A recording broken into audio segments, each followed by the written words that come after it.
Hello and welcome back to another episode of Talking with Tanya. As per usual, I'm looking for an unpaid intern, someone to help me grow Talking with Tanya. It's still kind of a small channel, I'm trying to help build it from the ground up. So if you're into like the kind of things that I talk about, self-growth, philosophy, being an open-minded, you're creative, you can help with posting, marketing, social media, things of the sort. You can apply, and there's more information in the link in the description below.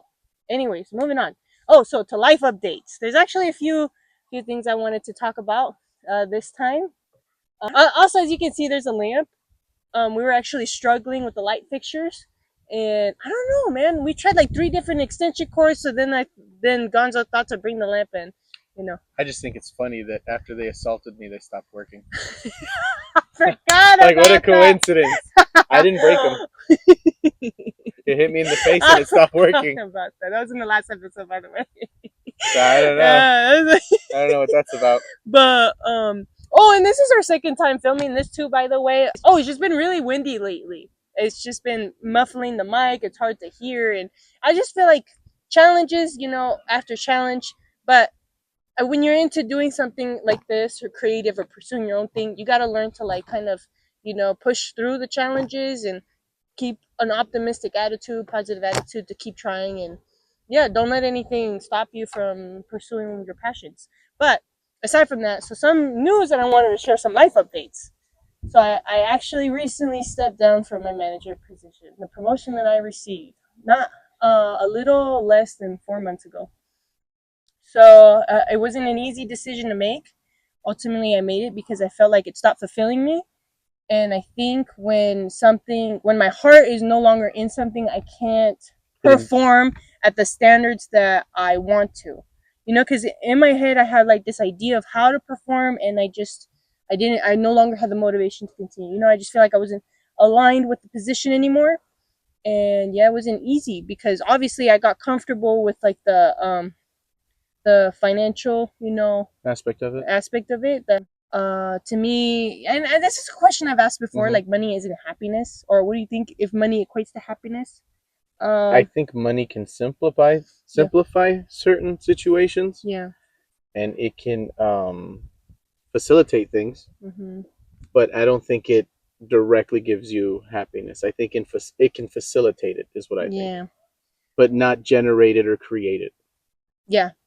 There you go. So I think it really depends on what you do. Because I feel like I recently read a quote that said, if you are good at what you do, if you're good at what you do when you're not happy, imagine what you can do when you are. How good you could be at something you love. Yeah, there you go. At something you love. So I was just like, I feel like I'm getting closer and closer to finding the thing that could potentially make me happier. I feel like I think too deeply to where, and I feel too deeply to where if it goes against what I feel, then I can't. I feel like, I don't know exactly where your journey will lead you, right? Yeah. But I can almost imagine you like a missionary, where like you travel to different countries, you interact with different people, and it's never the same. Does that make sense? Yeah, I almost feel like the same way that they kind of follow that energy or principle or sense of duty, like that's what it'll feel like when you find what you want. And it might even lend itself to travel. Yeah, I see that. Like it becomes almost like although you might categorize it as like your career, I feel like it'll feel like you just living your life when you find it. And it's like, to me, I feel like that reality exists. So I get all excited and want to work towards it. And I'm just like, I feel like I have enough power to make a difference in my life now. I think every experience, that's so crazy. I literally said this today. I feel like every experience has led me to where I am because it was preparing me for where I'm meant to go. Yes. So I'm just like, I'm kind of excited to see what else I can do next, Yeah. I feel like this experience has taught me that I have more power than I let myself to believe. Yes, agency, yes. That I can control my reality a little more than I thought I could. Yeah. So that's what's interesting, exciting. I have a few ideas and projects, in the works that I'm excited to move towards and see what I can do to make happen. So, well, stay tuned. Hopefully, it works out for me. Pray. But I also want to quickly point out too, like I do feel very blessed. I feel like I have lots of privileges, you know, and I want to like make aware of that because not everybody gets the same opportunities or positions or support, resources, everything that I feel like even I do, you know. Yes, of course I notice there's people that could get more, but I just want to I guess just like I said, make aware that I realize how blessed I am, and I'm trying to use what I have to the best of your ability. To the best of my abilities. Going back to your thought just before that, I like that you have that mindset, and I feel like that was a better way of articulating what I would consider an update for myself. Is just being aware of my own agency and my own power to influence and create. Yeah. And that, I don't know, it's just exciting because I feel like whenever you're out of sorts or upset or not, you know, like you're a little pessimistic or things like that, I feel like that's a way that you limit, right? Yeah. You limit yourself, or you imprison yourself almost, right? So it's cool to like have that realization, not just that, but the joy and belief and faith in your agency. It's cool to see the difference from like before. I feel like before being not as positive or what's that word, or appreciating or being what's grateful. Yeah. The more that you can be grateful, the more I feel like you're aware of being grateful, of things to be grateful for. And not being in that mindset is what limits you and imprisons you, right? It takes away your belief in your agency and your faith in yourself, and you feel limited, right? So the opposite of that is an exciting mindset that you said that you've been really noticing in yourself. Oh yeah. And I feel like that's been one of my biggest personal updates that I enjoy that too, to like realize like I can affect, like I limit myself. That's a powerful thing to grasp. Yeah. It's an important realization to make because now you can actively make an intention to change it. Yes. And it is extraordinary to not only imagine, right, but wonder like what you can achieve when you don't limit yourself. Yeah.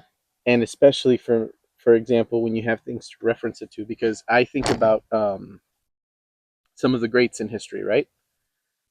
One of the things that I found the most impressive about Alexander the Great is that he didn't let people tell him what he could and couldn't do. He said he's going to go to this area, and however difficult it might have been to go there, this or that, he's like, I want it. That's mine. And he just started expanding his, like he did things that people didn't think that they could do. And because he didn't limit his belief, right, he set the new bars. Yeah. Dang, that's so crazy. it's kind of crazy to think about. It takes a special kind of person to set the new bar, to go against what everybody else believes and have belief in yourself. Yeah. Even when everybody thinks you're wrong, you have that much conviction in your own beliefs. Yeah, and I feel like I've heard of it in like different situations. Like I feel like that's a popular theme in some entertaining movies, maybe even like inspirational ones, or maybe thrillers too. Yeah. Where like somebody does something because there was nobody around to tell them they couldn't. No, but even somebody does something even when everybody else told That's them more exciting, I think. Yeah, because it's like it applies the pressure, you know. And it's funny because like I want to say I've seen interviews before where they'll talk to people and they'll go like, "How did you think that you could do it?" And he goes, "I didn't think I couldn't." And you're like, "Whoa!" Like, is that crazy. That's like he's cool. like, "I didn't let that enter my mind. That was never." Even Mike Tyson, I think, when he said that they would hypnotize him, when they hypnotized him, it was like to a religious degree. Like it was destiny, and God wanted him to win. Like there was no other way. He was destined to. He was that person. It was a matter of time. It was like, and he had like, and he describes not having fear when he would fight. Like he already knew how it was going to play out. That's crazy. He had that much faith in what they. I think one time I heard you say it, and I thought it was pretty cool the way you phrased it. You said, "I want to be so good at fighting because once you get there, it's like you're dancing." Oh, I like that you said it like that because it's like you're flowing. Now you know what to do naturally. Yeah. You know, you're basing off instincts. I feel like some of the most impressive fighting is it could be romanticized like choreography. Yeah. Just the flow of movements. Yeah. Because you could get stuck on like the effect of the movements, but if you just watch somebody go through the motions of it, how they adjust, they balance and stuff, I just find that fascinating. The same way that dancing can be attractive is just seeing what the body can do. So. And there's like something really captivating about it when they're in like a flow, like they're not even thinking. Yeah. They're just doing, you know. It's pretty cool. Yeah. But moving on to some of the topics that I have planned for this episode, it's like just about relationship dynamics and I think it's important to examine them because it kind of helps you decide. Oh, like one of the quotes I put today on my stories, it said, it's the one that you like. What did it say? It said, "Oh, learn how to be happy by yourself, because then you can distinguish who adds to your peace or who takes away from it." Yeah. So you can really have a comparison. I'm just like, I felt like that hit me deeply because I feel like I truly know what it's like to be happy to yourself. Obviously life's a journey. There's gonna come challenges or like times where you feel like it's tested, where can you stay happy through this? Can you push through, be optimistic after all this went down? But what's funny is I don't know, maybe we'll have to edit some of this. But I just felt like I had an insight, and so I used to say that I was very comfortable being alone because I spent so much time alone. And now I definitely feel like with the internal work that I've tried to do and like sitting with feelings and trying to process things and why I have certain beliefs and why I react certain ways to certain things, like triggers. I feel like maybe now that's more of an accurate statement that I can find peace and happiness in solitude. But even now, I feel like more honestly that I still crave to be around people and to engage with people more so than I would prefer to be alone. Yeah. But I don't know if that's because I've already spent so much time alone. Because, like I told you, I had really antisocial tendencies most of my life. Yeah. Um, Same here. But I don't think that I can say that I was happy before anymore. At least in the past. Like I remember, I would go on like these 2 or 3 hour hikes by myself. Sometimes I would go with my dog, and I almost wonder if, at least in that time period around in high school, if it was just easier to get used to being alone than it was to be worried about interacting with people and being disappointed or hurt. You know what? I feel like back then, at least for me, I had more experiences where I've been let down by people. Yeah. To where it's like I got tired of expecting it, or just like, or hoping for the best and it not working out. Because I remember thinking like, or almost feeling, right, without really putting a conscious name or description of the thought, like I don't have to worry about anything when I'm by myself. And then maybe my imagination kind of made it a little softer for me because I could entertain myself. Yeah. And I also thought it was kind of like, I don't know, it would just reframe the way I saw being alone, even actively. Yeah. I think with age definitely came more wisdom too, and more like what is it called, discernment. Yes, because I recognized that it could have definitely gotten out of hand. I think I could have. I don't want to say that it was like the biggest possibility, but I think that there was a sliver of like I could have ended up being like a mountain man, where I'm just like, I just don't care for people. Talk to people just enough to get my food and go back to my cabin. You know what I mean? Like, what's crazy? And you see those videos of like people building in the woods and like surviving by themselves. Like, there's times where I felt like envious of them too. I'm like, man, that's the life. I want to live off grid, Yeah, but ultimately I realized that that's with somebody. I don't want to do that by myself. Yeah, I feel like too, in my imagination, when it got to that point, once I got there, you imagine the people you care about being with you. Yes. You don't. But before like, I didn't. Oh, really? Originally, I don't know. There's this really weird quality that my mom and I possess, and it lends itself to that behavior. But it's interesting because like I think when I was the most disappointed in people, I would fantasize about that. Fantasize about what? Like just being smart enough and capable enough that I could plant whatever I needed to plant. Oh. I could maybe hunt one elk a year and freeze it and have my cabin, and like maybe just entertain myself with reading books. When I go into town, I get more books. Maybe I have some internet access, but I probably wouldn't want to get lost in that. I'd probably feel pretty fulfilled going out in nature all the time because that's really good for the soul, I think. I love that, yeah. And then maybe I would just be like that weird guy that lived in the mountains till he died, but I have like all these badass paintings because that's what I would do. Yeah. I'd probably paint. Interesting. So, I don't know. There's something so interesting to me about how strongly people have felt to live their lives in different ways that even if it isn't broadly understood, I can romanticize having like an odd life experience. Does that make sense? Especially if it's different in a way. Because you hear about these people that do that. Yeah. Like there was this famous writer that just went to the cabins and he just wrote and he wrote and he was by himself and he had all these dope ass stories. Maybe he went crazy, I don't know. Mm-hmm. But like I just can't help but get stuck on like the potential validity of his experience versus anybody else's. Yeah. Right? Mm-hmm. Like whatever gifts, pros and cons the conventional experience has, maybe there are epiphanies he's had that's given him realizations and awareness that we will never know. Yeah. Right? Like there's a certain wisdom that comes with like even just training martial arts again and again and again and drilling them. There's like these things that you become aware of. Yeah, but I feel like with every like skill or gift or just anything of the sort, there comes a cost, a sacrifice you have to make. Of course, but that's what you get for it. You have to weigh if like that's, I guess, important enough to you. But ultimately, my belief is I think we need people.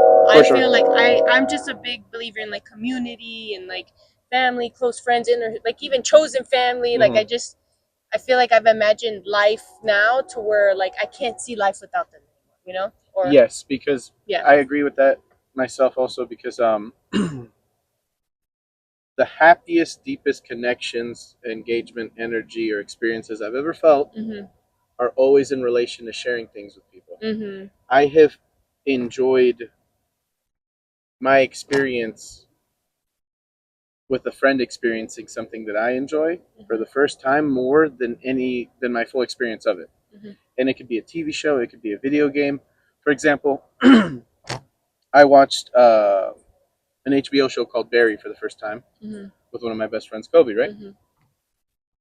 It was an amazing experience to watch it because it was my first time, and it was dope for him because he got to see me see it for the first time, even though he's seen it with his sister and on his own, maybe even with Keith, right? He's probably seen it like 3 times by the time I saw it with him.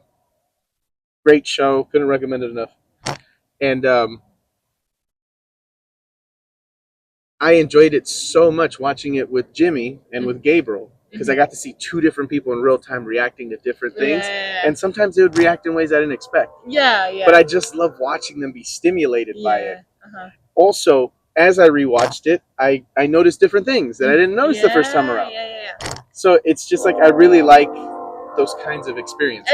And I understand that feeling because that's how I get when you watch New Girl. I'm like, oh, this is still your first time watch. I've seen it like 10 times, bro, like beginning to end. So like when I see your reactions, every time I remember like one of my like favorite highlights, I'm like, wow, watch this part. This is my favorite part. So I'm like waiting to see how you react because I know it's great, so I can't wait to see you like die laughing. And it's even cooler too when you can like tease them about stuff because particularly like Barry was a very volatile show. Like after the second season, you realized anything can happen. Yeah. So sometimes I would just say the wildest stuff to them, and they'd be like, "Come on, bro," and like they would because they knew that it could happen. And it was just funny to tease them sometimes about where the show was going. I remember it is so many, what is it called? Plot twists. Yeah. That I remember I finally got used to them to the point where you're just like, do you think it's going to happen? I was like, no, knowing this show, it's not. yeah. Why would it be a straightforward answer this time around? It hasn't been thus far. Why would it start now? Because even when you expect something, the way it happens is crazy. And then that's rare. It's usually not what you expect. Yeah. Like for example, just a quick random example, a certain character. I thought he was going to have a certain effect on the show. The show had a certain effect on him. Interesting. Okay. So like I thought he was going to influence people for the better, but as the show went on, that just changed who he was. Yeah. And I never expected that from him. Do you ever just like, and that reminds me of a character where it's like you, I hate when you learn a character, you realize why they're like cold-hearted or they run, their backstory, and it just makes you feel for them and makes you root for them. It humanizes them. Yes. Oh, where did we hear that? Where it's like, don't humanize them. Oh, Ted Lasso. Ted Lasso. We've been watching Ted Lasso recently. When the guy was like, oh, look at his kid. Yeah. Oh yeah, he was like wanker. And he's like, look at his kid. He's like, don't humanize him. It'll make him hard for me to hate. Yeah, because that's important. Because a father, I feel like a mother or a father, you naturally root for them because they're taking care of, No, but children. That's it. I think that's an important message. I love how self-aware the show is. That's why I love so much about it. Those little fourth wall jokes. Yeah. They speak out what's it called? Things we all think about but don't say out loud. Yeah. Like there's a meta-ness to the show. Yeah, it's pretty cool. So but yeah, I think it's important to humanize people. I feel like that's how you build connections. and you start building empathy because then you realize, okay, he came from this background, now he acts the way he acts. It makes me understand him more. It's funny you say that because like I used to, so like I feel like I would always think about things like that, right? So I, not just where I work now, but anywhere where I've ever worked, there's always been groups of people that don't get along as well or even don't like each other. Yeah. And what I've noticed is that I've had an interesting perspective into those situations because I tend to be a person that gets along with most people, right? So in that sense, I don't really, I don't know. It hasn't always been the case, but I would say for the last couple of years, that's how it's been. When I go to a job, I don't have problems with anybody. Even if I'm not their favorite person, like I can get along with them, ask them to help me with stuff. And so when I see people that don't enjoy other people's company or they've had awkward moments or even beefs or whatever, it bums me out because 9 out of 10 times I'm warm with both of them.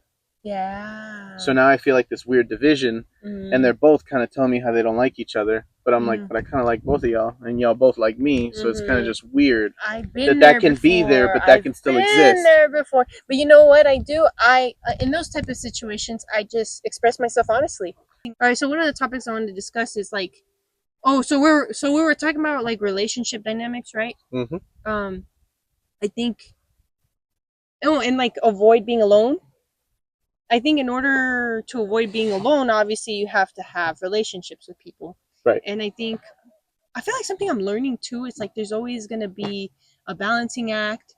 There's always going to be I don't want to say challenges, like for a better word, challenges, but I think just like hiccups in the road that you have to like obstacles? Navigate a lot more. I think that depends on experience. What I think that depends on your values. Oh, true. So oh yeah, I have had plenty of experiences of rejection from my own blood in my family that I'm not married to that principle. I don't believe in that. I have people that share my blood that I could let go. Interesting. That doesn't mean I'll stop loving them. Yeah.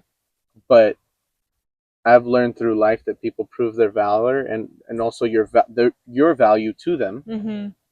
And that's just been my experience through my formidable years, through my most important years where I've needed people, where people have been there for me. It's more often than not been chosen family. Obviously, I have had support from my family. Yeah.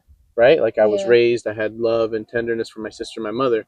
But like when I kind of started my own journey and lived life, I felt like I depended more and saw more guidance and had more support from the people I built my family. Oh, I'm sorry, bro. I don't think it's a terrible thing. I think it'd be terrible to not have that experience at all. Yeah. Also, I feel like if anything, it's more powerful to receive that from somebody that doesn't have such a primal commitment notion like sharing blood. You know? But I have received a lot of support from my actual blood. I'm just saying, Yeah, I know.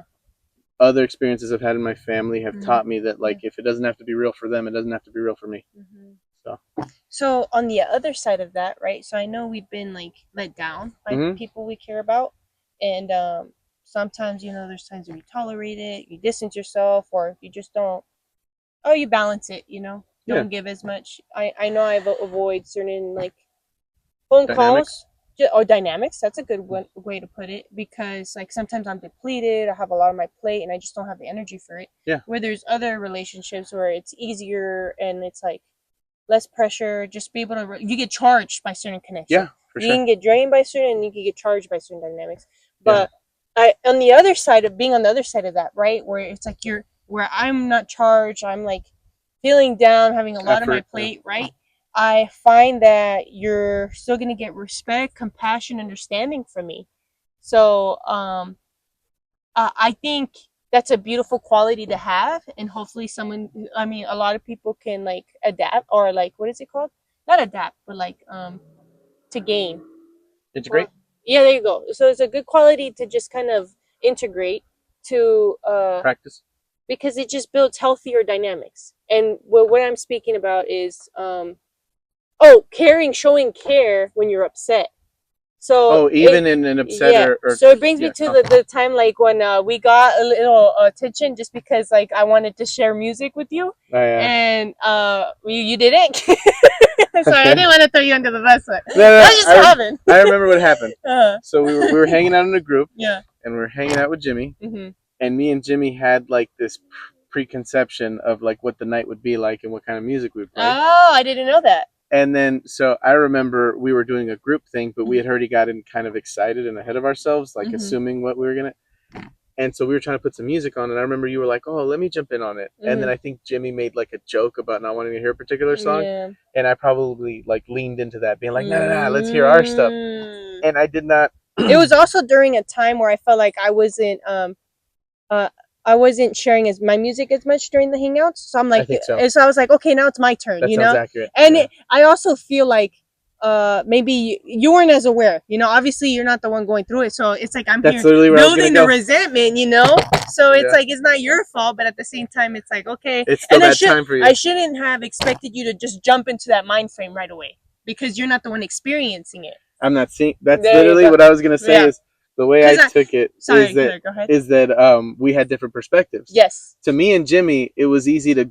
blow you off in a goofy way. Yeah. But to you, you were like, this means something to me right now, and I want reciprocal. Yes. Respect and like opportunity, right? Like just like when you're hanging out with people, you want to be equally considered. Yeah. There you go. And so to you, it meant that in that moment. To us, we were just like, we don't want to hear that right now.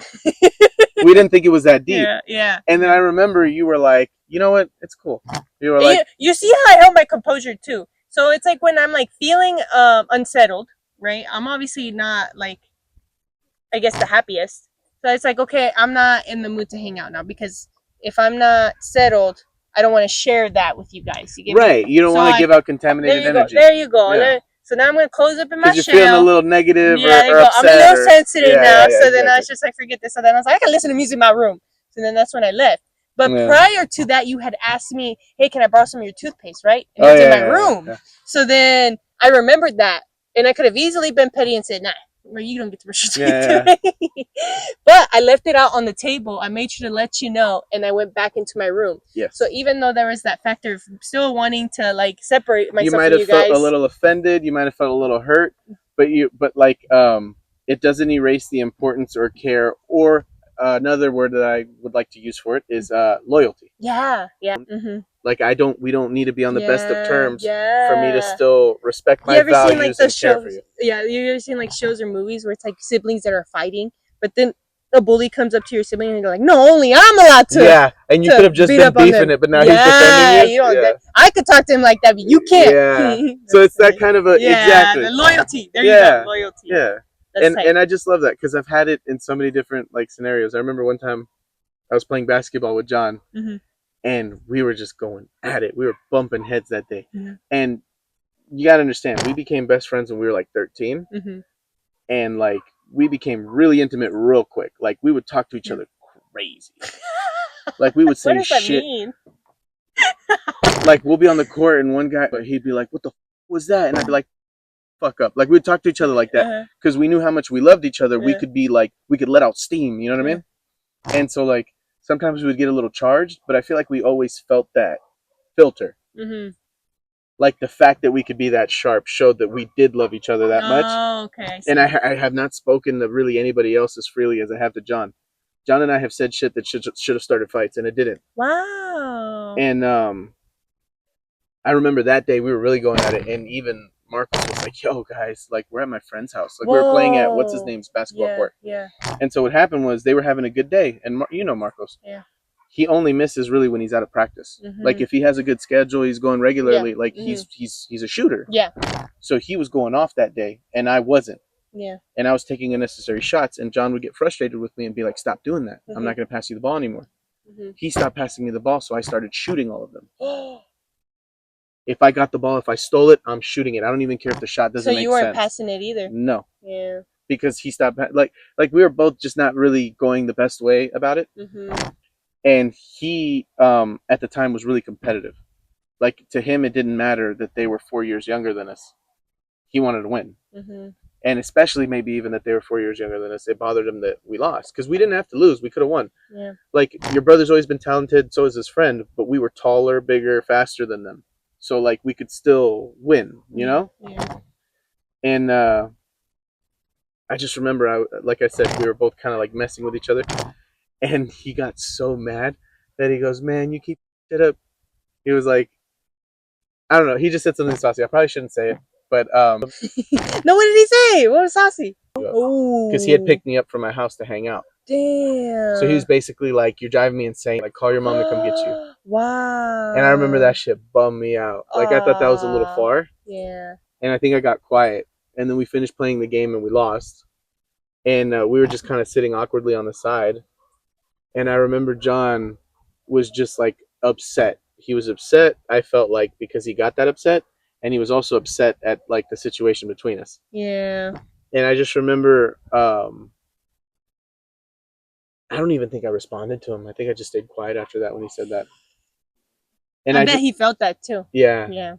And then, and I felt embarrassed. You know what I mean? Because I'm a little older than him, but he's driving, and I got to come have my mom pick me up now because we're beefing it.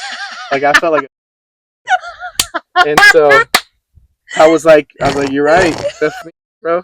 I was like, I got to get my mommy to come pick me up because we didn't figure it out today. All right, so I was like, yeah. That's hilarious. And like, I didn't know what to say, and then I just remember, like a minute or two passed, and he was like changing his shoes and shit, and Gabriel was just sitting there looking at both of us like, and he would just look at me like, I would look at him and I'd be like, and then he would look at John and John would just be like, oh my gosh, that's hilarious. So like 2 or 3 minutes passed, and then finally John goes, you hungry? Oh, that's when he said that. And I was like, I'm always hungry.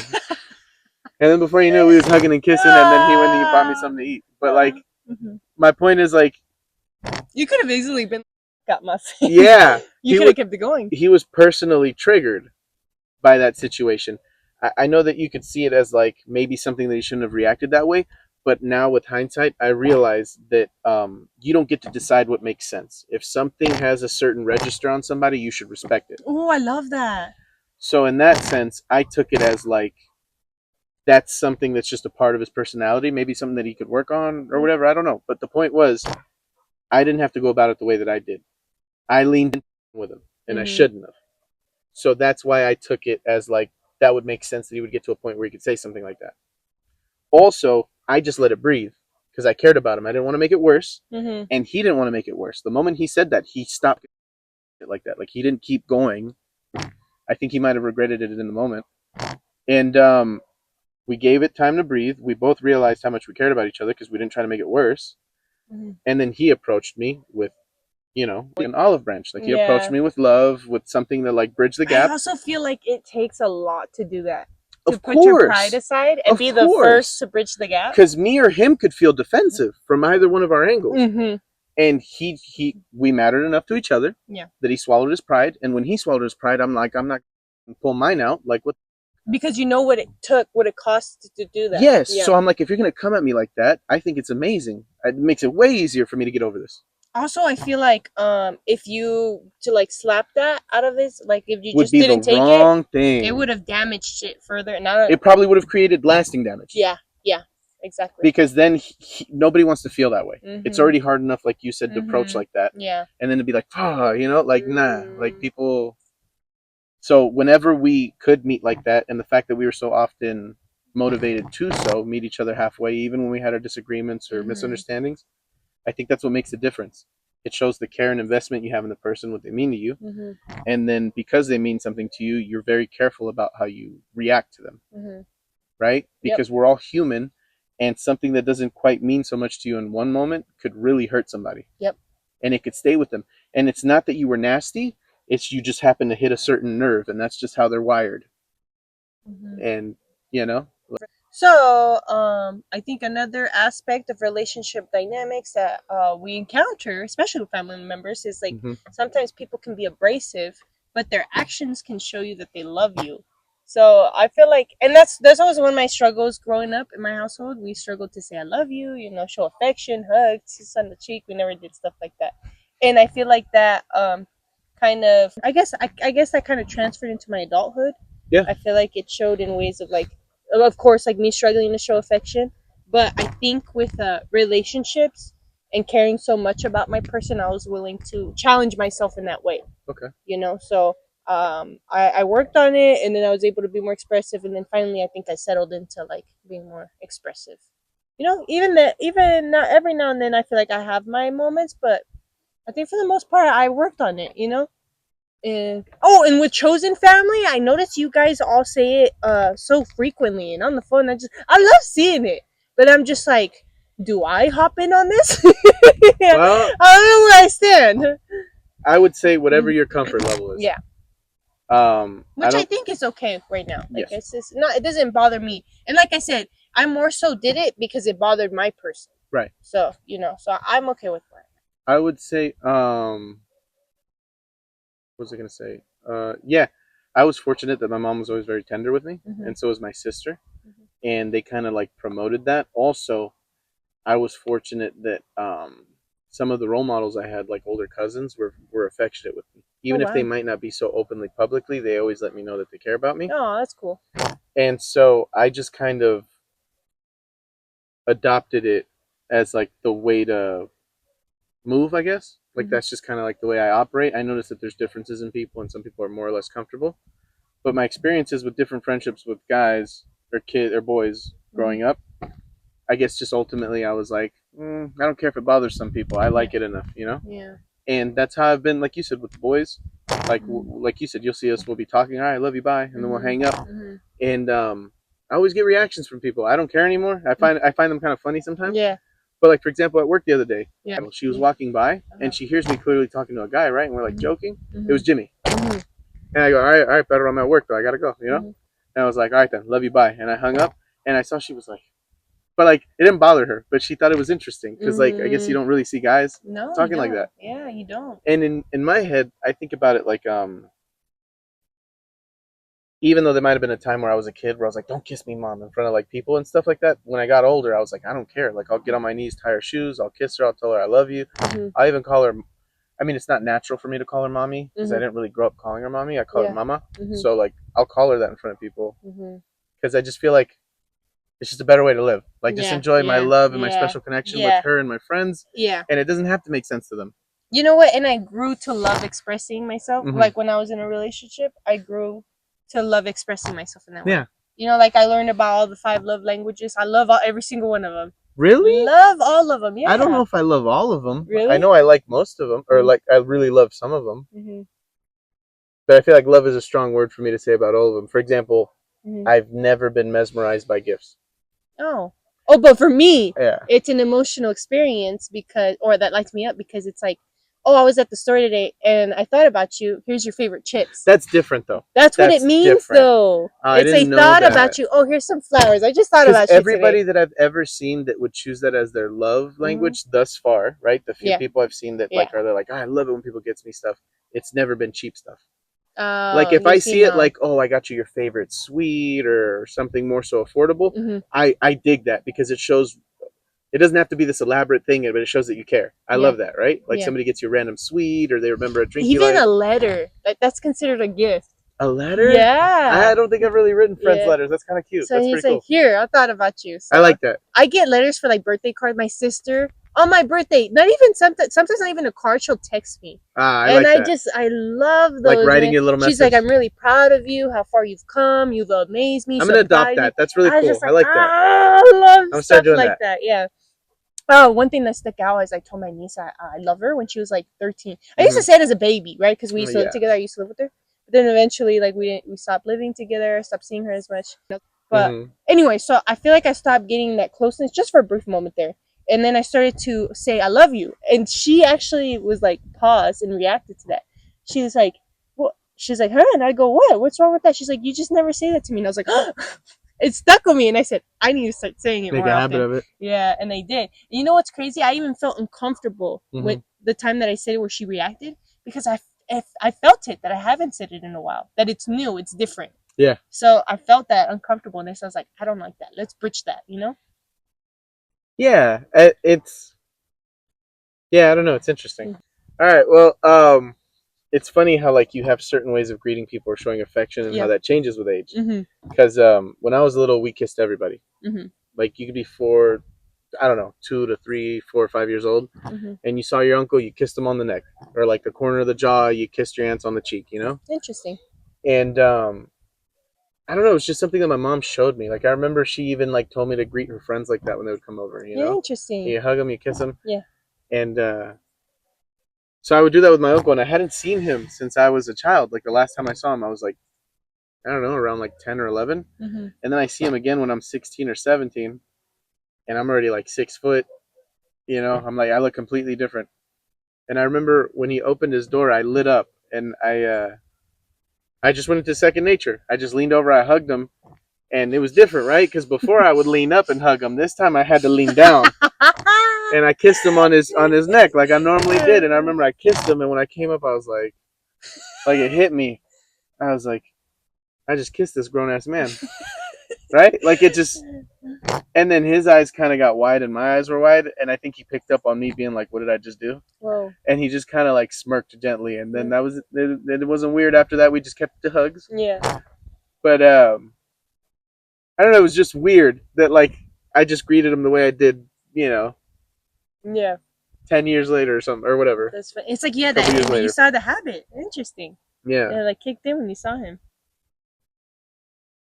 So, but how do you say you deal with people who aren't as expressive so like they love you, but they could be rude. I had quite the interesting experience with that. What? I spent time at a relative's house at one point when I was going to school, mm-hmm. and this relative was not related to me, right? It's mm-hmm. the other side of the marriage. Yeah. And they made it clear that I don't know, they were just really good at breaking your balls. Mm-hmm. Just really good at like upsetting you or saying really like sharp things. Mm-hmm. And they were particularly warm to me before I moved in. Mm-hmm. And then I noticed the change. And they would just say the craziest things to me for any reason. Like I would just walk into the kitchen sometimes and they'd be like, and this guy. And I'd be like, yo, like I'm just hungry, bruh. I just got back from work. Like what? I'd be like, what's going on, man? Like, jeez. And then sometimes I'd be like I'd try to like meet them with peace, and they'd be like, ah. They'd be like, you know, like just not trying to hear it. Yeah. And then I'd be bummed out, and I would like, you know, go away. Yeah. And then like 5 minutes later, they'd come over with like a 3-course meal and be like, "Did you eat? You hungry?" And like even if they were in a bad mood, they'd be like, "Here." Yeah. And they'd like walk away and it'd be a bomb ass meal. That's like, crazy. And what tripped me out is like, I know you didn't make this angry. Like I know, like the way they made it, you're like, mm-mm. Like the way you set up the plate, you remembered that I like that juice, not the other one. You know what I mean? Like I was like, so, and then before I knew it, like if I had an emergency or something, they would always help me, and they were not like that with other cousins. Oh wow! This particular family had other cousins live with them. For example, one of my cousins that lived with them. Mm-hmm. Racked up this crazy bill on their cable service. Like they were renting all these movies and stuff, and like yeah. I guess adding channels and stuff, at like $800 worth. And then then they moved out, and that was the end of that. And then they just had to pay for it. So the thing that my uncle would get stuck on is the disrespect, because like he had a company, he did well, probably didn't really make a difference, but the lack of care and respect, that's another cousin lived with them. Was going to buy a car from them. They had a misunderstanding. He moved out, mm-hmm. just never paid for the rest of the car, and took the car. Probably even got tickets on it that he had to pay. So like a lot of people, we had a number of cousins that lived with them. Mm-hmm. That was a bummer. Mm-hmm. But I never did anything like that, you know. Wow. And I was very different with said person, and I think that eventually that had an effect on them. Because even though they could be really sharp with their tongue, they would constantly show me through actions by doing things that weren't characteristic of them for me. Wow. And to this day, if I go back to their house, they'll welcome me open hands with a smile and tell me what's for dinner. That's amazing. But there were some rough moments where like I had to learn to distinguish, like stop getting stuck on what they say. Oh wow. Isn't that tiring though? It gets exhausting. It's a challenge. Yeah. Because sometimes you can really sit with an emotion about something and mm-hmm. just be like, why? Why do we have to go through this dynamic? Yeah. You know? Like, if when we get to where we're going, it's always nice in the end or, like, warmer. Mm-hmm. Why do I have to run through a thorn bush for that? Yeah. I understand that. And it's, like I said, I feel like we tolerate more with those that we care more for. But I feel like with, like, newer relationships, if I ever find myself running into those walls, I'm just like, I feel like it's not really worth it, you know? Sure. It sucks. It's unfortunate, but it goes back to the quote that I said. It's like when you realize you're happy on your own, you can really compare what's disrupting your peace. The effect of people. Yeah. And it's funny you say that because I had a friend that I used to hang out with all the time, given that we didn't have such a long history, but I knew them from a job. And whatever the dynamic was that we ended up building or creating, I got tired of it. And on paper, I loved the idea of them and hanging out with them. But for whatever reason, when it came down to actually hanging out with them, I always found another reason or excuse not to. You know what I mean? Like it never ended up happening for whatever reason. And sometimes it was as simple as I just don't want to now. Wow. And I had already planned it with them, but I kept coming to that conclusion, so I stopped trying to hang out with them. Okay, so that actually brings me to our next point, which is like you can tell, like, you could tell when you're betraying yourself through your body. Because I liked a lot about them on paper, but my body was rejecting their presence. Like in my soul, I was like, I'm not trying to. You have a physical I don't want feeling. this. The emotion brings a physical feeling in your body to where you start to like think, I want to avoid that feeling. Yeah. I'm getting tired of always feeling that feeling. So what is it that I got to do? I got to start listening to my body, articulate what it is I'll voice it out loud, and tell yourself what am I going to do about it. It was just confusing though because I get so excited when I saw them, and I would genuinely in the moment want to hang out with them. But then when I would think about how that would play out and how it's played out, I'd be like, Okay, but yeah, like that brings me to like the feelings in your body. Yeah. You can really like tell a difference, you know? Yeah. What you're like what is it called? What is it called? Nervous when system? You feel no, you feel like not negative, but you feel repelled. There you go. When you feel repelled by things, you can really tell within yourself. You don't even have to think, you just feel. It's like your body rejects there it. You go. It. Yeah, resists so it. I feel like moving back to when I stepped down, like that feeling became very prominent. I could no longer show up in the way that I like my standards. I'm the type of person who takes pride in their work, and I feel like I like to work with integrity, doing things the right way. So it's like if I can't show up in that way or operate according to your values, up to my values, and just like being allowed to show up authentically as well to the best of your ability. Yes, I feel like that kind of that just weighed down too heavily on me to where I couldn't perform at that level. So I was listening to myself. I didn't want to show up in this because the opposite of showing up like that is just no low energy, unmotivated, which uninspired. Exactly. Yeah. Like I feel like a difference already is night and day from how I'm showing up now. Well, now that this weight is lifted. So yeah, I've definitely there's definitely been a difference in your energy and your demeanor. I feel it. Yeah. I feel it in my body. That's what's so crazy about it. I have felt the negative aspects of betraying yourself. I have had situations that have given me interesting insights, and they've led to certain conclusions. Like there were times where I could have defended people or stood up for them when I was in grade school, earlier grades, and I didn't. And then there were negative consequences to that, but they didn't affect me. I just got to see how it affected the other person. And I used to feel so guilty and like because you could have prevented that, or at least helped. Yeah, and ashamed because I allowed my values or my integrity to be something that could or could not be convenient. Wow. And that's not how that works. Yeah. So I remember it would register. So knowing that you could have intervened in that situation, that I should have, but still knowing that it still would have been a negative outcome, bothered you? Yes. So for example, once in the 3rd or 4th grade, I let somebody get beat up when I could have maybe tried to defend them. Yeah.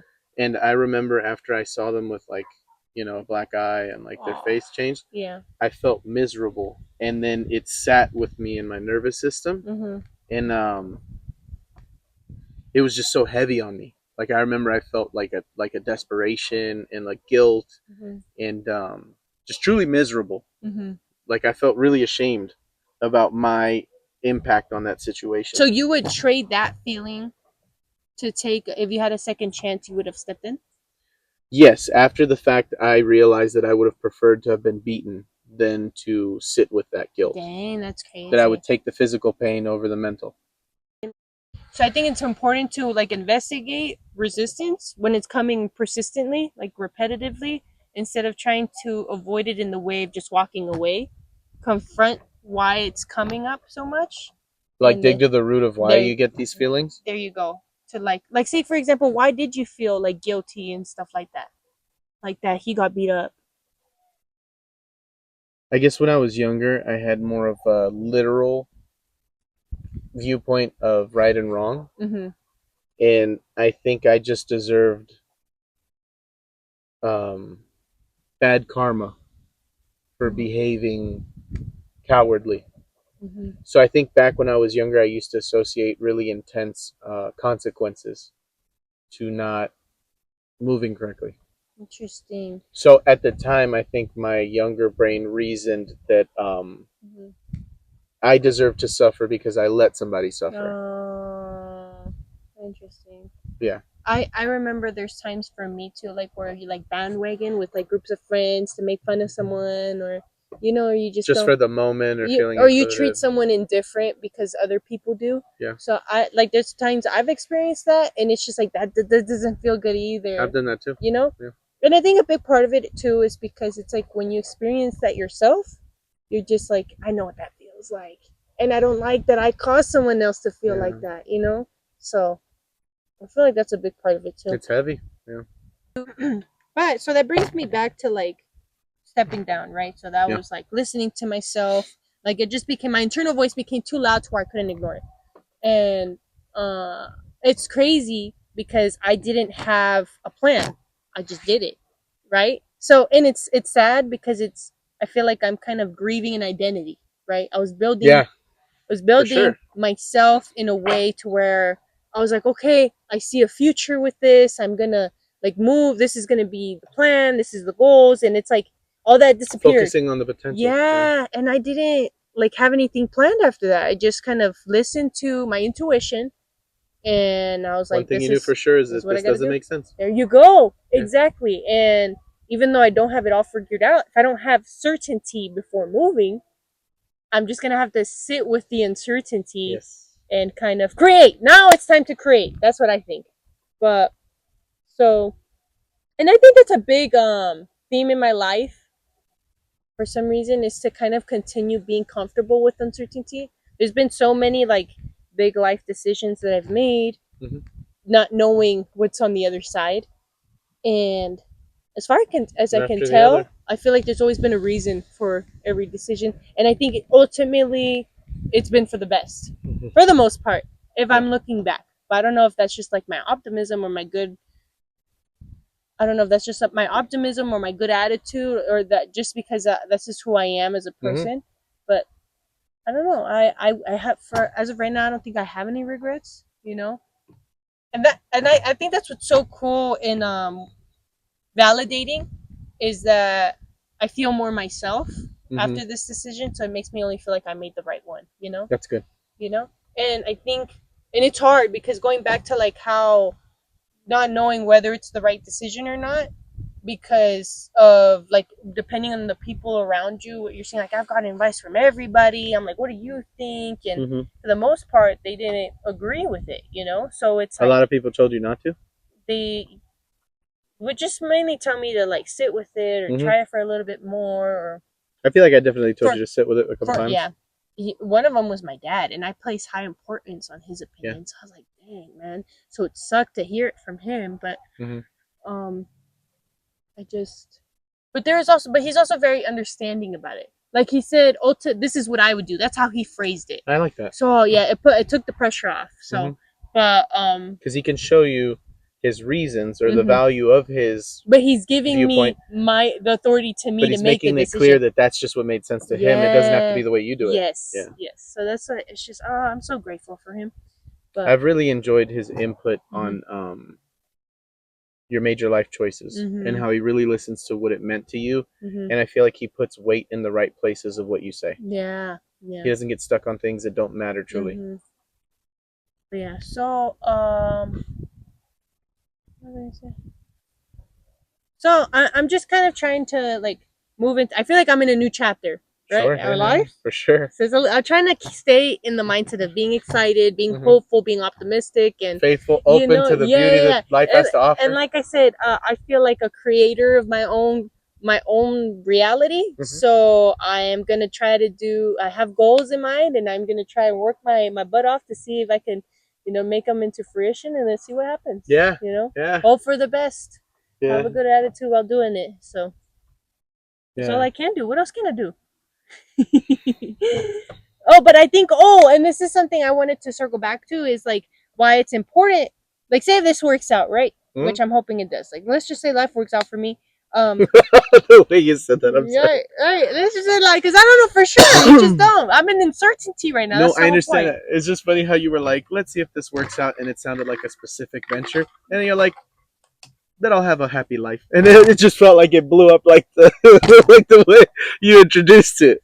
Because like I want to like the weight was introduced. Well, it's because I'm living. Like, I feel like I'm living by like a life philosophy. Yeah. It is like, but I don't really have like the facts to back it up yet. Like, of course, like you or like a rigid plan. There you go. So what I'm trying to say is, now you lost my train of thought.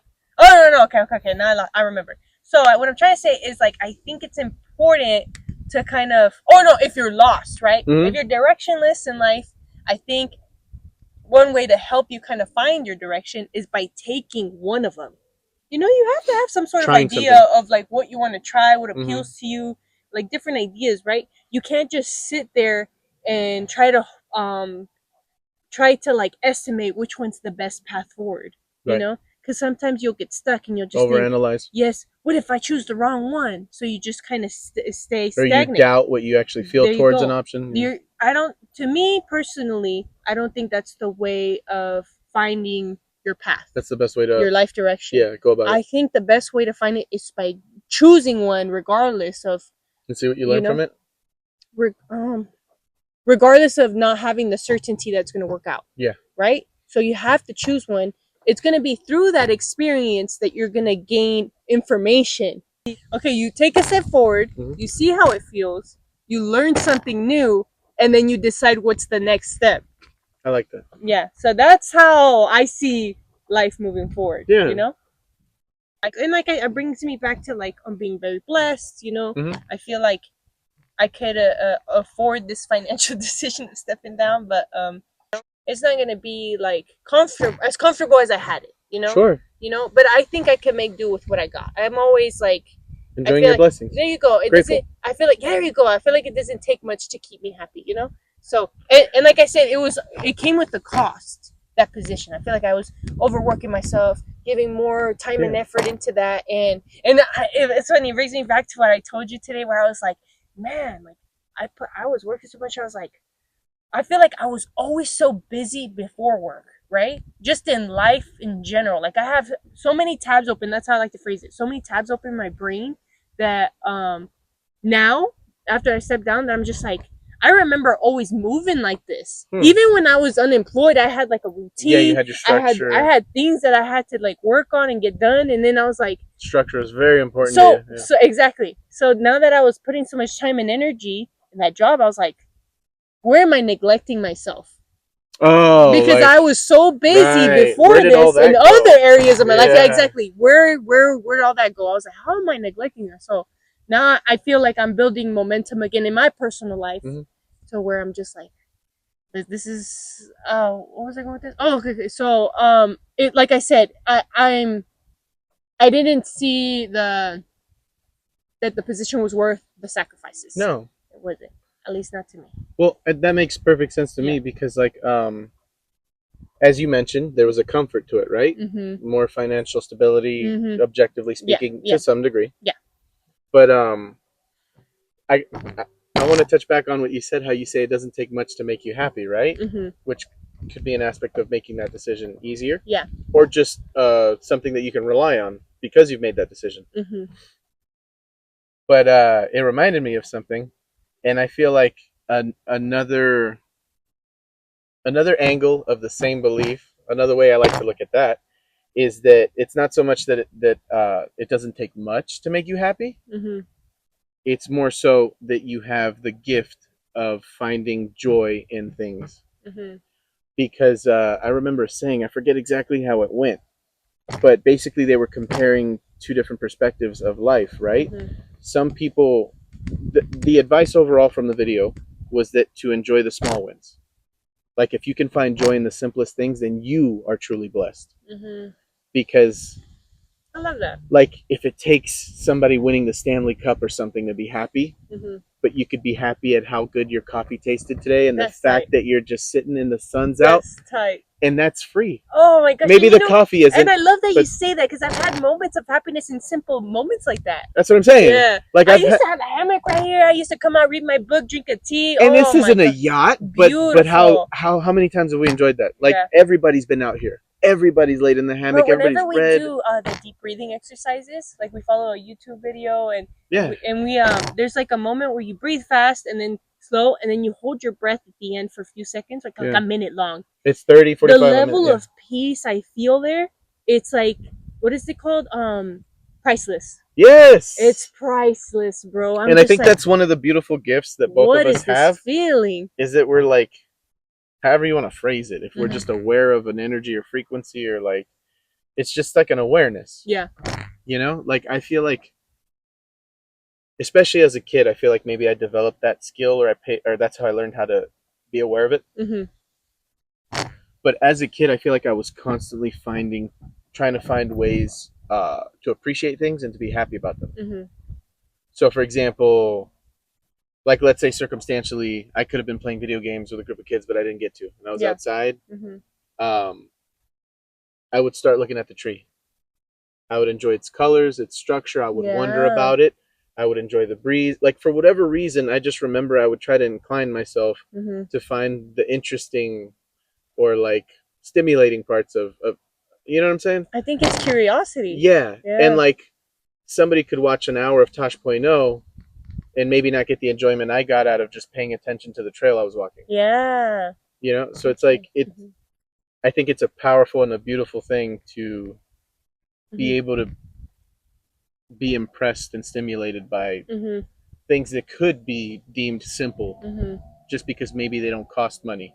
And I feel like recently I just kind of had to adopt that mindset again because even though I was getting more financial compensation, I was just blowing it. Oh, that's such a weird thing. I wanted to talk to you about that. That concept. Crazy. It's like because I would say we both grew up fairly financially just low income household, right? And it's like I understand I still had a roof over my head, food in my stomach, and I'm very grateful of all that, like how I had grown up. But there is definitely when you're surrounded by people who have it easier or have more food and different snacks in their pantry or be able to go on trips, like that. Better clothes, brand clothes, like they have regular vacations. The differences stand out when that's all you're surrounded by. So that was just like I felt like that was my experience. You know, I feel the same way. I feel like although I can definitely say I experienced aspects of financial limitation, I don't feel like I ever needed anything. You know what I mean? Yeah. Like maybe I didn't have as many video games as other people, or it took longer for me to get a console. But I always had what I needed, I felt. Same. But like you said, there were clear differences between, like we were not middle class. When I saw what middle class was, I used to think that's what being rich was. Same. But it was just being middle class. So, yeah, it's interesting. And you would think sometimes that like, I don't know, I was just blown by it.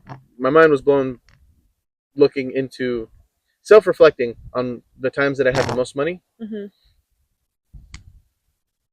I've never really made an effort to save. The last time I really had more money from a job or like was doing better financially, I would say I invested in my family, which could look like an improvement in how I handle my money, but I did not objectively save for myself. Yeah. And I didn't really try to build anything with it. I just kind of gave family money. And then I blew a lot of it on just silly things like eating out. It's crazy how you just kind of lose yourself when it comes to the people you care about.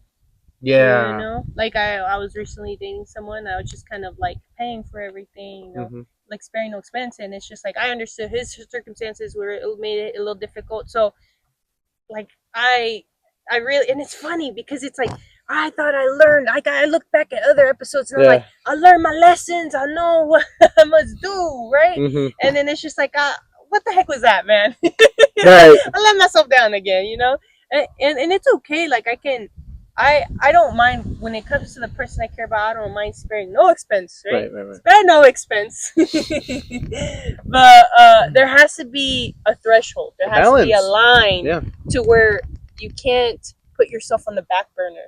Stop putting yourself behind over Don't lose yourself because in it. Exactly, because if this person truly cared about you, then that set the boundary and they should meet it with no issue. Right. If they truly care about you, so that's the mentality I need to just like adopt, integrate. Yeah. Yes, because like I shouldn't have got that to that extreme, but that's okay.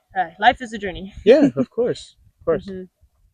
Yeah, I think that the best thing you can do is that if you feel strongly about anything about it, is just to learn from it. There's no point in feeling bad about it because like you said, you learn from everything. Everything is constantly learning, and everybody has different things that they need to learn in. You know what I mean?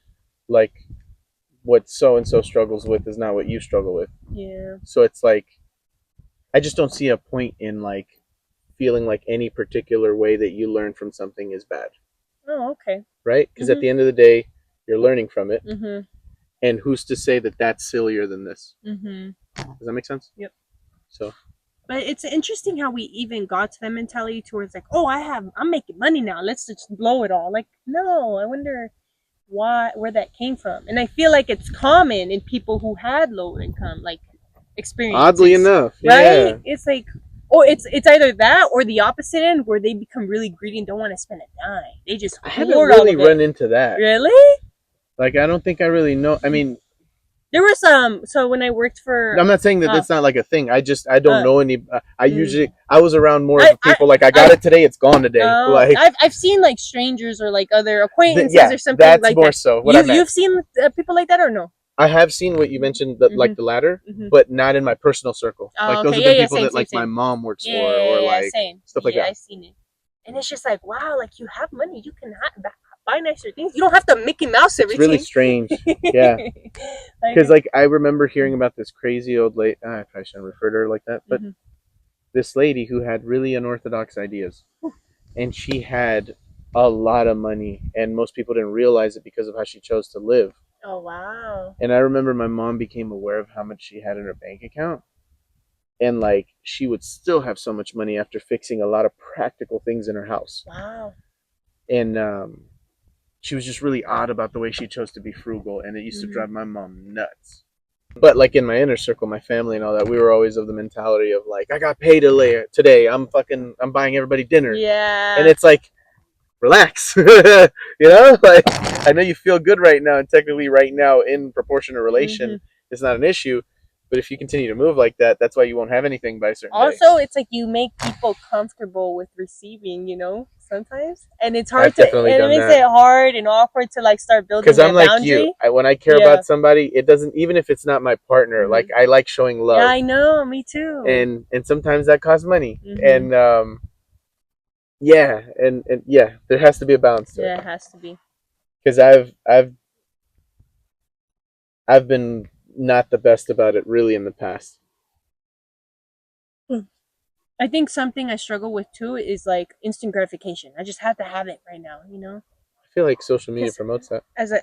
That too. Like the stimulation. As a kid too, it's like when you always wanted that toy or like that that shirt, that clothing item, or just whatever it is. And sometimes like I guess it's a little embarrassing, but I would throw a tantrum to see if it would like work in my favor. Yeah.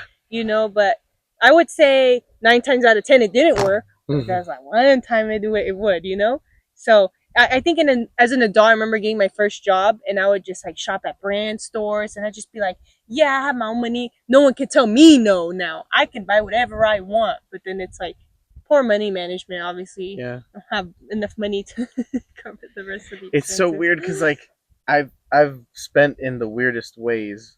Like I've spent most of my money on just food and experiences. And there's been times where I have doubt in that mentality. Because there have been times where I've been broke and I'll be like, what do I have to show for it, right? At least so and so has nice clothes and nice shoes or a nicer car. Oh, okay. Everything that I've gotten myself, I don't have anymore, right? Like you eat, goes away. Like it, yeah. And experiences don't last forever, right? Like if you go on a vacation or something or an outing, it's that for while it's that, and then. And something I've like learned as I've started to better manage my money is that especially when you're raised by low income households, it's like they all had poor management skills, you know. And I don't mean that like it's an attack to like my parents or anything, but it's just like it's what it was, you know. They didn't really have like a set system. Of course, there's that aspect of like not having enough at times, but I think there was times where it's like we could have made better decisions, better habits to have. Yeah. You know, and there's like reading Atomic Habits, one of my favorite books of all time, very beneficial to like building yourself up. Is that I learned a couple things that did help me. Like one, for example, no, confusing having money with having money available to spend. It's two different things. Yeah, holding money and what you can spend are two different things. It's not a feeling I grew comfortable until I was an adult to be able to differentiate the two, you know? I would always just see a number in my account, like, oh, that just means I can. We can take. There's more. Yeah, but without actually thinking, like, oh, I should take into account what will future be expenses. There you go. Yep. But that's okay. It's like I said, life's a journey. Yeah. But so, like, staying on the topic with like building good habits, it's also important to know who you're surrounding yourself by, because you become who you hang out with. I am a strong believer of that. And I think people affect you, like who you continuously surround yourself with, they affect you in the way you speak, in your humor, your reactions, your perspective, what you learn, what you're tolerating. And the way I see it, I feel like I already have a full plate. I have like lots of goals, lots of dreams, ambitions, and stuff like that, and ideas, and even just personal stuff. Like I have to go to the doctor, man. So I just feel like I just have a full plate at the moment. So I think time is very valuable. That's how I see time, because I don't have very much of it. So who you choose to hang out with, that's either gonna benefit you or take away from you. Because I think even if you spend an hour a day or an hour a week, imagine what you could be using that 1 hour once a week. Just imagine 1 hour a week building a habit. Anything at all. Learning a language. Imagine what an hour a week can get you in a year versus sitting on the couch and just watching, what is it called? Beavis and Butthead. Now I feel like you're adding someone. So it's like you're gonna. That seems unfair. Of all people to make an example of, I think he gets to watch Beavis and Butthead. Okay, I know. It's just the only thing I thought of. Gosh. No, I know it's a great example, but just what I connected it to, I was like, give him a break. Like, he's allowed to watch it. Yes, that's his job. He can watch whatever he wants. But the whole point I'm trying to make is it's like, what could you have learned in the time 2-3 seasons valuable. Of that you watched? Choose who you choose. Be intentional who you surround yourself with, you know? Because one of two things is going to happen. You're going to become like them or they're going to become like you. Yes. And that's why I've heard people recommend hanging out with people you want to be like. Mm-hmm. Right? And I think I remember you saying you don't want to be the smartest person in every room. No, you don't. That doesn't work out for you. Because then how are you going to build knowledge? Yeah. Right? Like you need to pick up game. You need people to challenge you. Yeah. Yes. Teach you. Yes, exactly. Yeah. Mm-hmm. That makes sense. So. And yeah, it's just tough because it's. I remember in 4th grade, I had a teacher who someone said, "I'm bored," and he said, "If you're bored, that means you're boring." I was like, "Ooh." I loved that. I heard that at one point too. That stuck with me. So I was like, "Wow, I have to use my imagination then." I remember being like, I don't get bored. I'm not boring. Like when I heard that, I was like, I'm entertained right now. Mm-hmm. So, although it's important to hang with those, right? Mm-hmm. Although I find it important to make connections, have friendships, and like be mindful of who you're surrounding yourself with. Sure. Mm-hmm. And sometimes it's a struggle when you're trying to find the people who you're trying to grow with, right? challenge you. Sometimes those people are hard to find. And what I feel like is the smarter you are, it can there's a statistic: the smarter you are, the more likely you are to be depressed, or your chances of it being are higher. It's something I've heard. Well, there's like an isolating effect to it, I believe, right? Like the smarter you are, the less likely you are to run into people that you can connect with at certain levels. And I think emotional intelligence plays a big role into that too. Because I've hung out with people that I can figure out and get along with, but I wouldn't quite place us at the same place. Yes. As far as like what we can be aware of and respond to. And it sucks because you want to connect with them on a deeper level, but you can fundamentally disagree on what you perceive, or it can even go as far as values, right? Like some people can be more inclined to respond with violence than you are, and that's a big difference. I think some like examples could be like not responding to something, or like giving something your attention or emotional reaction because you feel like it's not worth it, right? So that emotional intelligence. Yeah. It's like someone like an angry customer being upset and letting it ruin your whole day. I feel like I came to the point where I don't let it have that much power over me because I realize the effect. It'll start to strengthen that mindset, which I don't want. So there's the intelligence aspect of it. Just overall, what I'm just trying to say, it's like knowing that a situation can have a negative effect or a positive effect on you if you just let it go. No, knowing that you're not giving a situation power, just that knowing, it's like I feel like a very positive mindset or beneficial mindset, substantial mindset to have. Yes. Right? Because it really changes your trajectory of life. Also, I mean, certain mindsets. A massive impact. Yeah. Even in just not wasting time. Or even just separating, like just the act, like the effect alone that it can have on your body. Releasing cortisol. Oh, there you go. That's what negative. I was going with. Not even letting that negative experience sit with you, it does have a negative health effects, right? Yeah. High cortisol. And dwelling on something can, like, I would imagine, either make you release more cortisol or consistently release it. And you reminded me of a funny, an interesting quote. The quote was, I forget who said it. I feel like it was somebody like Confucius or something like that. But I just remember the quote being something along the lines of anger or fury is a punishment you give yourself for somebody else's transgressions. Oh, I love that. So because you feel like somebody sinned against you, you allow yourself to become angry, but you're only punishing yourself because when you're angry, you're not moving the needle with him. You're not. He's not upset. Yeah. So I thought that was very interesting because it highlights that you really control how much power you give a situation or how you choose to react to it. You can have your natural inclinations to things that bother you, but I feel like you were saying, a better, more elevated or enlightened mindset would be to find, build the tools, or develop the tools to overcome situations like that. And it reminds me of another thing. I don't know if this was exactly the quote, but specifically something that I relate or try to relate to, or I feel like pertains to me specifically, is the quote was something along the lines of, "You're not a man until you know your own weaknesses." Oh, wow.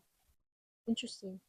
So I think it's that self-awareness that lends itself to working on it or to avoiding situations where you don't. Wow. Like basically being careful with yourself and knowing how you're more likely to fail, your weaknesses. So I think that's an important thing for everybody to be honest with themselves, because sometimes out of shame people will pretend that they don't have certain weaknesses. Oh, that's because of how they want to be seen. And I think, like it said, to be a real man, you don't waste time on the shame or outlook of what your problems are. You know what they are and you adjust to them. Yes.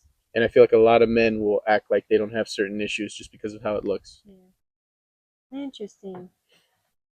But I feel like so going back to this, it says that their awareness comes with a cost, right? Yes. Yeah.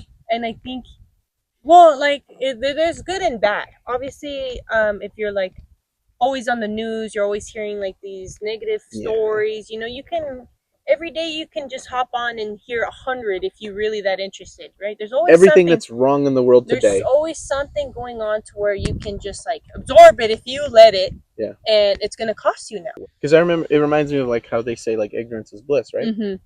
And so I feel like there's levels to awareness with intelligence. Mm-hmm.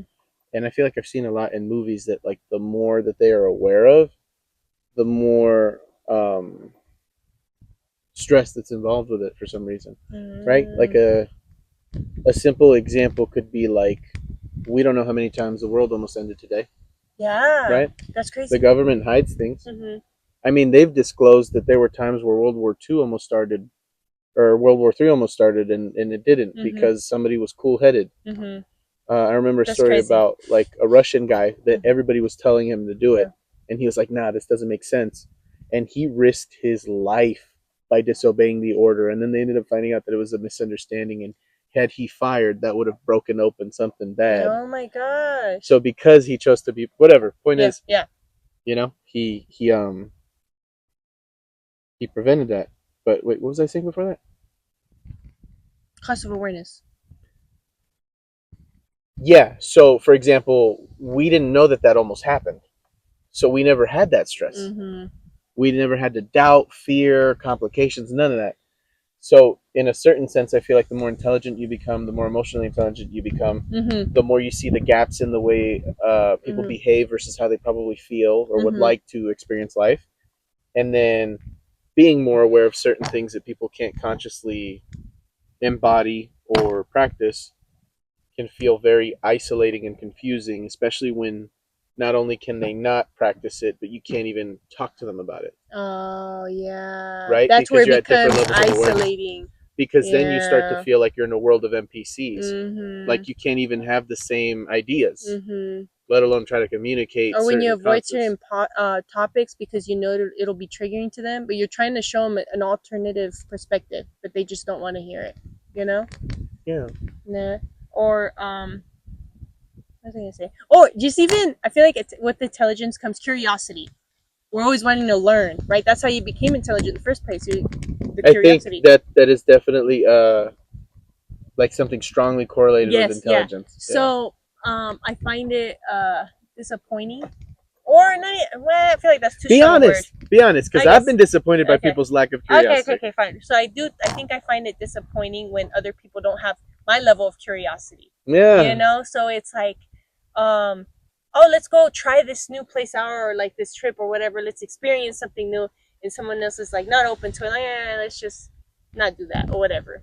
You know, and it'll be like something like as, for example, in a past relationship, I went over to my dad's friend's house. My dad lives at this ranch and he's always having people over, but they're of like, you know, just average people. They're not no one special. So, but sometimes I get interested in like learning their world, you know, and that's like curiosity, right?